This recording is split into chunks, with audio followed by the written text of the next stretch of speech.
let me just ask you, do you believe that this is a racist country?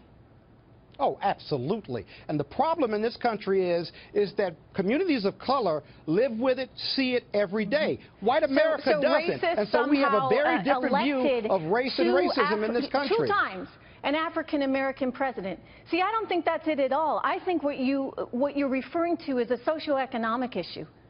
It is socioeconomic. Would you rather be born as an affluent African-American or as a poor white person in this country, Scott? I don't think I'd have a choice because God makes that choice for me. But I will tell you this. But if you had a choice, in other words, socioeconomics, isn't that at the root of all of this?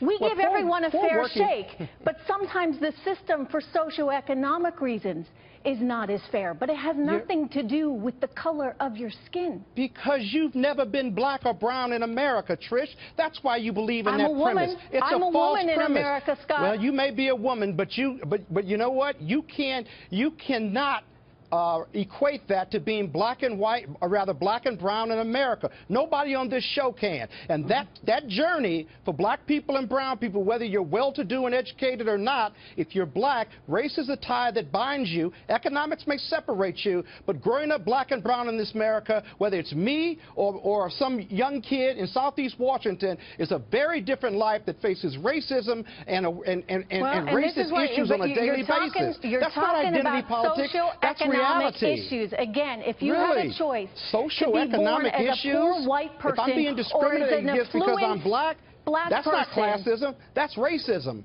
And white America doesn't want to have that dialogue because of white guilt. We have come so far as a nation, and you all want to take us back to an age that none of us want to see again. Donald Trump is taking us back every day with his policies. Trish, what are you talking about? Black people and brown people and Democrats want to take you back. We want to move you forward. We don't mind coming to the table, but let's get the premise correct. I got to be honest with you, Scott. I don't agree with that. I definitely agree with your point that as a white man, I can't see some of the things that you see. But it's absolutely ridiculous for you to say that this is not a political game right now and that somehow in 2017 life is worse than it was in the 1930s. That's absolutely insane. We do know this: if people have more money in their pocket, there are less problems. So a lot of it is socioeconomic. At the same time, though, again, there is always going to be sexism and racism. The question is, how do we mitigate it going forward? And the Democratic Party right now, because of Donald Trump, because they're off in the wilderness, does not want to actually have that conversation. What they want to do is try to slime him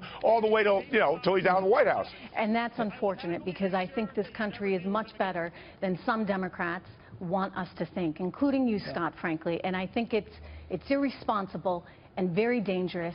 And I think we all have to pray that we don't see anything tonight like we saw in Charlottesville. Because that really does tear the nation apart, for sure. Anyway, Trish, if I may, you would concede that Donald Trump helps fan those flames, not just the Dems either, with his rhetoric. Wouldn't you agree with that? If he hasn't you been watch my perfect show in this on dialogue. Tuesday, I will promise you one thing, Scott. I am always fair.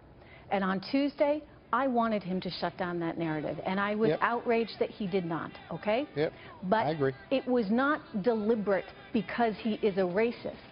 Absolutely, positively not. And I never, not for 1 second, thought that. But I do think the media jumped on it, and I do think the left jumped on it in a way that is dangerous for this country right now. And that is not good. Identity politics, I'm sorry, sir, we're better than that. We are better, and it's not going to work.